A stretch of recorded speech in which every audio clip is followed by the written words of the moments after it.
Rural Heritage on RFD TV is brought to you by Rural Heritage Magazine, a bi-monthly magazine featuring articles about farming and logging with draft animal power, small-scale diversified family farming and homesteading, and other aspects of our rich rural heritage. Rural Heritage Magazine, borrowing from yesterday to do the work of today. For subscription information, please call 319-362-3027 or order online at www.ruralheritage.com. Hi, I'm Joe Mishka. Welcome to another episode of Rural Heritage TV. I've been landscaping for 41 years. Okay. I started just right out of school. Okay. And so I've enjoyed it, but it was always my second choice. In '82, when I graduated from high school, my brothers were struggling farming and my dad was struggling farming. And it just didn't seem like a good direction to go, so I got into landscaping. But I raised chickens. I had 2 commercial chicken houses and 30 head of cattle while I was landscaping. And then the landscaping business took off and I had to quit the chickens and cut back on the cows. But I never really lost my love for farm history. Yeah, obviously. And just old stuff in general. This is the first homestead that we started. And it's been 12 years since we put it up. We've been doing the festival for, this is our 11th year. And all these buildings been donated. And I'm just gonna ride you around and show you sort of what we got going on today. We're gonna have ham smoking. That's already got them smoking in that little ham house there. Great. There's going to be somebody attending it, and that's the root cellar over there. If you go behind, that's a pretty neat little building. It's the one on the far left. Yeah, in the back, there's a root cellar underneath it. Yeah, roof cellar underneath it, with the dry storage up top. Nice. And then there's a mama pig with piglets back there in the corner. Yep. Okay. And then there's Dominecker chickens. Where you see the signs at, those are all heritage breeds.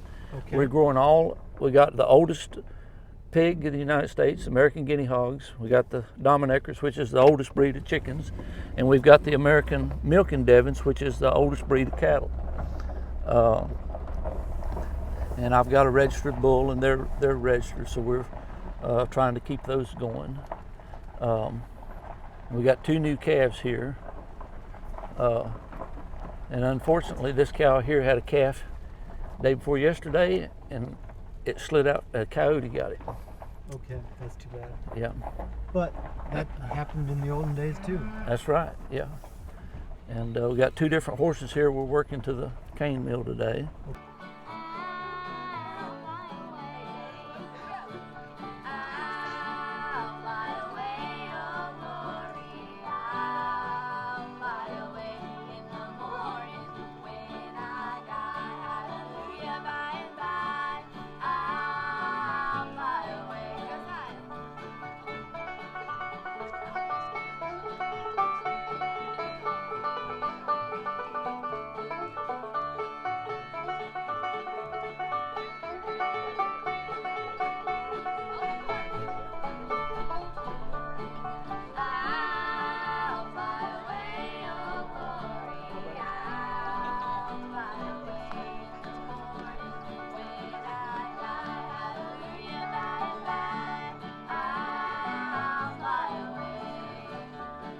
But we got cooking going on in both cabins. They're going to be making candles in the fireplace at that cabin and cooking on the cook stove on the back porch. They'll be cooking in this cabin. They're going to be cutting cabbage on the front, churning butter on the other porch, and then we got somebody cooking on the fireplace in this cabin. That's great. Yeah. What's neat about these cabins, this one here was only 7/10 of a mile from where I'm at now. And the other one was only 1 mile and 7/10. No kidding.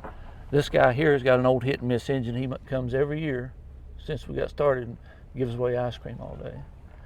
And then our music's gonna be over there. That's where we serve the food. That's where you wanna be at 12 o'clock. Okay. Because we got the best chicken stew around. All right, we're gonna make a slight detour off of something that's not involved today, but I just want to show you. Okay. But this is the house that's always been here. That log cabin right there. Okay. And we're going to set this homestead up It's going to have sheep. I'm going to do Gulf Coast sheep.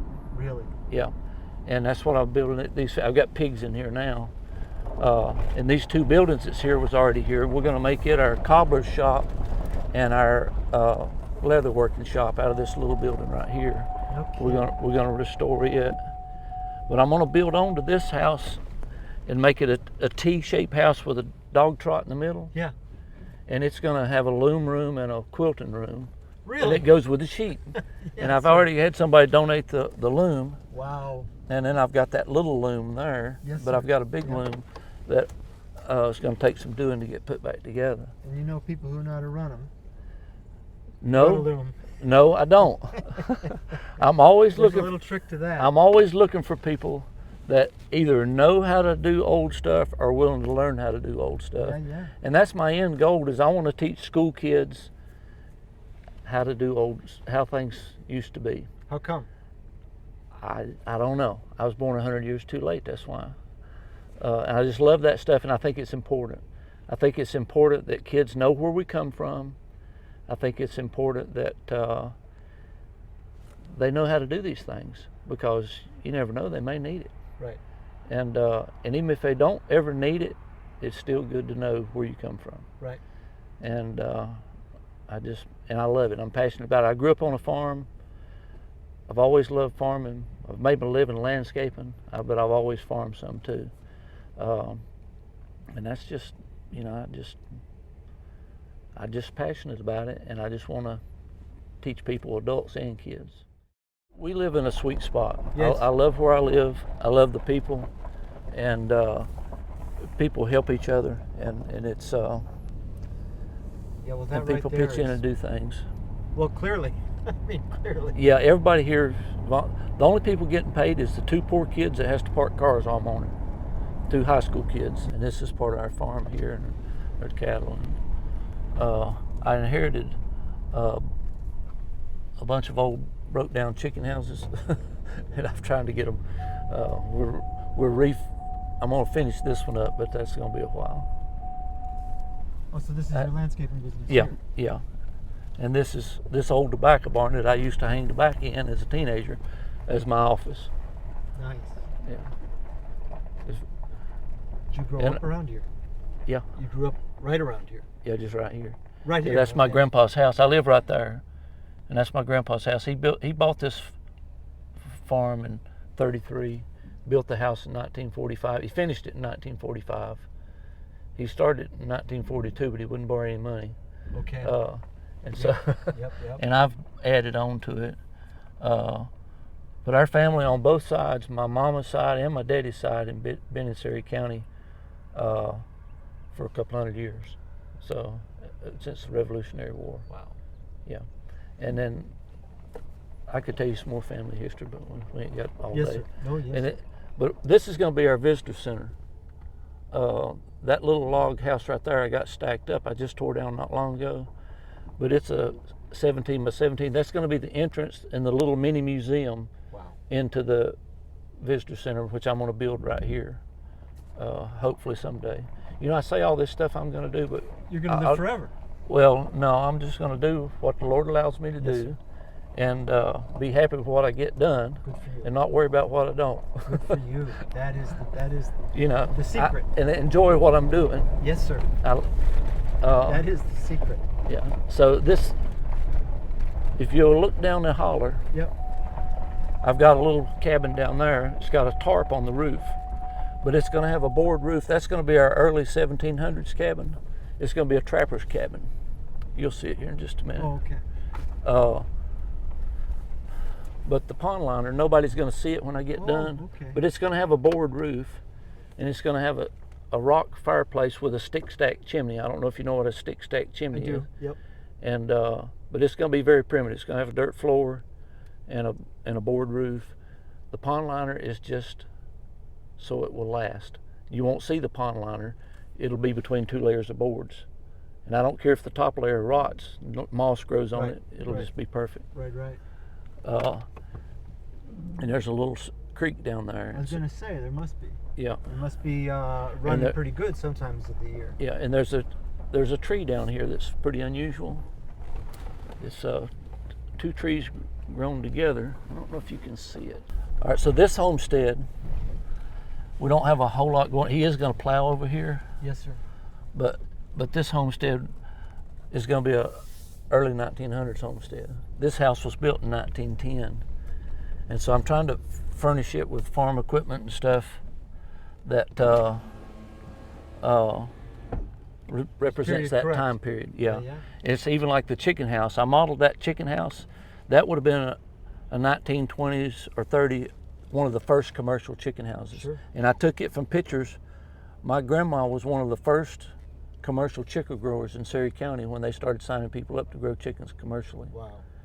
And I've still got the house that she started with looked just like that. And that little building over there is going to be our woodworking shop. This one? The little one over there. Yep. And I'm planning on building a granary right over there where that pile of sawdust is at. Well, I think all you're missing then is a tinsmith shop. You got everything else. Well, I had a tinsmith going to come today, but he's down with his back. Okay. And yeah, I got to work something in somewhere. But I don't know. That's sort of down on my. I've got all the stuff to furnish a cobbler shop, and I've already got the building up. I just got to refurbish it. So my goal is, well, that was my goal last year, and I didn't quite reach it. To have this homestead by next year, maybe I'll have this homestead done, in the trapper's cabin, and have that one down there presentable. The trapper's cabin is the one down in the gulch, in the hollow. Yeah. So right now, all I got is 2 finished homesteads, and I've got 3 started homesteads. And I've got to be real careful not to start more stuff till I finish something. Yes, sir. Because my wife tells me, if you look at my house, I've got to replace the vinyl siding on the upstairs part, but I start stuff and don't finish it. My wife will tell you that.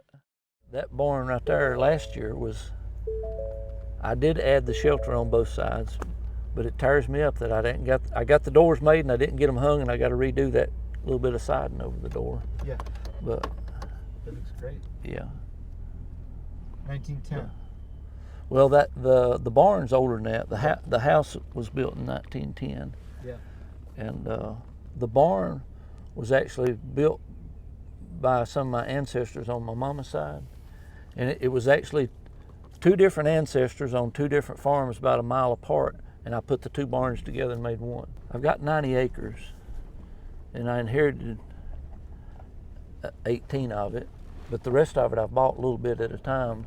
But I was fortunate enough to get 26 acres. My neighbor over here decided to move to Charlotte, and I bought her 26 acres that goes down to the river. Okay. And next year we'll have a little wagon ride all the way down to the river opened up. Nice. I say next year, but we'll see. It's full brother, Belgians, and this is Billy working the off, and Jack I work in the lead. They're 3 and 4 years old, and I just bought this team 2 months ago from Stephen Haste in Liberty, Kentucky. Fine man, looking for a good team of horses. He's the one you want to see. I always raised everything that I had, but I'm getting to the age that I can't break a team of colts no more, so I had lost one of my geldings to that new tick, the Long Star tick, and it kind of busted my team up, so I bought these to kind of start with. You got to throw the harness up pretty high on them. Yes, sir. Yes, sir. They'll grow they're probably tall as they'll be. Oh, they'll fill out. But they'll fill out more. Yeah. Yes, sir. Absolutely. Yeah, they look proportional. Yeah. Yeah. Yeah, they'll fill out some more. Can you explain to my viewers why you are unhooking the trace on the outsides? Yeah, it's just to drag the grabs for driving the logs to where we're going. And because when you're hooking up the other trace here, it could, if you ain't careful, they start bruising their heels. Right. So we just, this is how I normally do it, just going from point A to point B. And my father made these grabs right here, Did he really? 35 years ago. No kidding. Yes, sir, and I've logged him too. And The stretcher too? Carl Staples is his name. And So the stretcher is that old too? yes, sir, all of that, And that's a locust pole right there. And I'm getting ready to make some more. This hook right here, this is a blacksmith hook right here. Yep. And it's a good strong hook, and that's what you want. Yep. For pulling logs. And the grabs, I got a long set and I got a short set. And then in a minute, my partner is coming with a team of horses, a wagon. He's got my grab skip hammer. They're very, very rare. They're getting mighty hard to find, and some people don't even know what a grab skip hammer is. They're angled. Yeah, they're tapered. The closest thing it would come to would be like a railroad hammer, but not exactly. It got the hammer head here, and then it comes back here in a point with a soft end, rounder, tapers down, but not a sharp end. So you hammer your grabs in, and then you knock them out with the spike it in when you get to where you're going. And most people don't realize that when you driving grabs in a log, you'll start it here, hammer it here to get your hook going. Yep. And once you get it in there, drop back right here and hit it here good and hard, and it'll tighten the hook into the log. Right. And make it Right. stay. It won't jerk out with you. Right. Yeah. Right. Hammer. Let them walk a little bit. We're doing that hard in 2 days.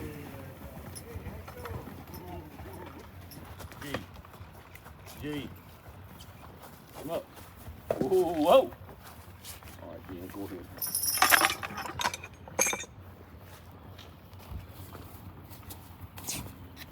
Come up. Come up.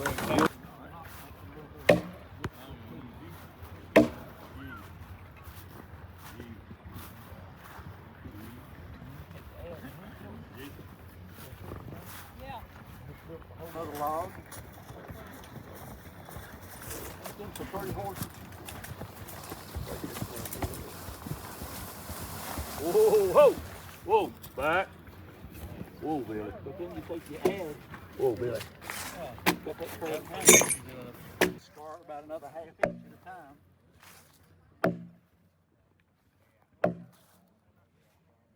You just try to hit it where, to keep that level, you try to hit it where it's the same on both sides.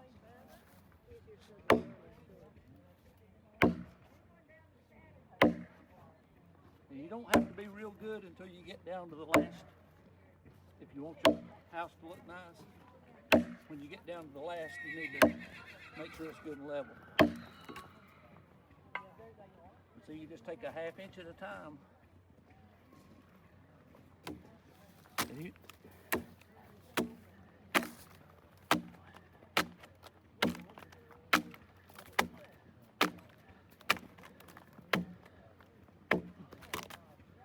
there's that knot.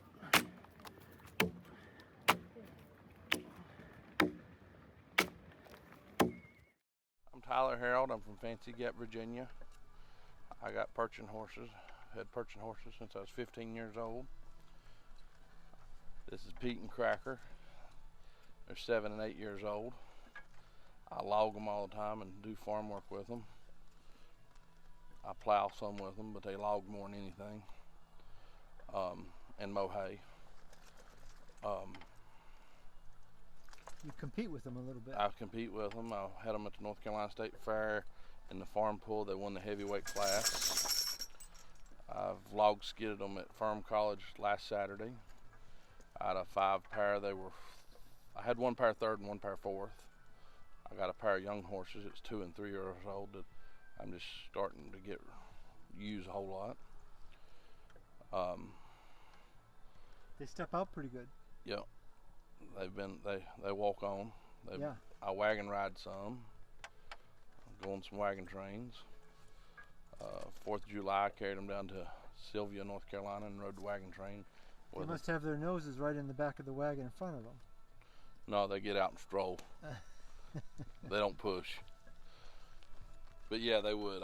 But they'll stroll with you. Okay. When you get them out on the road and let them get in that walking gear, they'll go. It's a pretty high throw for the harness for you. Yeah. How tall is this left-hand horse, you know? I've had measured them. They were 18.2, right around the 18.2 hand mark. I'm guessing they weigh about 1,900 pounds.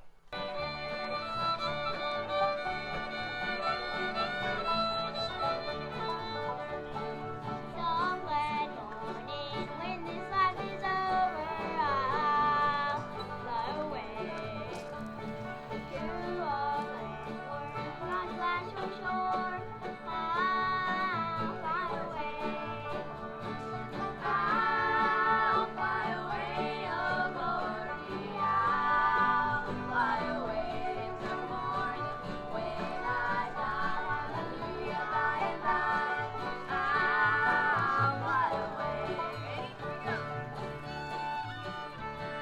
I'm gonna be here every day. Every homestead is gonna be a functioning homestead with animals and people working each homestead when visitors come. Yeah. And that's, I don't know if that can actually happen financially or not, Right. but it's just a dream I got in my head, and we'll see how it works. But, and I wanna have college interns come, like sustainable development classes, Right. ag history classes, Right. and to do internships too, and that would help sort of live the dream. We're gonna have a little market, one of these tobacco barns next to my office. We're gonna turn it into a market that we open up on Friday and Saturday, and we're gonna sell the produce that we grow in these garden spots, and we're gonna sell chickens and eggs and things that we're growing on the farm that is grown the way it would have been grown 200 years ago. And marketed the same way it would have been And marketed 200 the same years way. ago. And we're going to offer adult classes as well as kid classes, and how to food preservation, organic gardening, working with horses. You know, anything that you see doing here, I want to have available for people to learn how to do. And I want to schedule classes, you know, like say the month of July we'll do a log hewing and build a building. I got plans for a barn that I want to build, and I've got a field of pine trees, and we're going to cut the trees and we're going to build it from scratch. And so I'm going to offer that as like a 3-week class, that somebody wants to sign up for a 3-week class on how to build a log structure from taking the tree down to putting up a building. This program is available for purchase.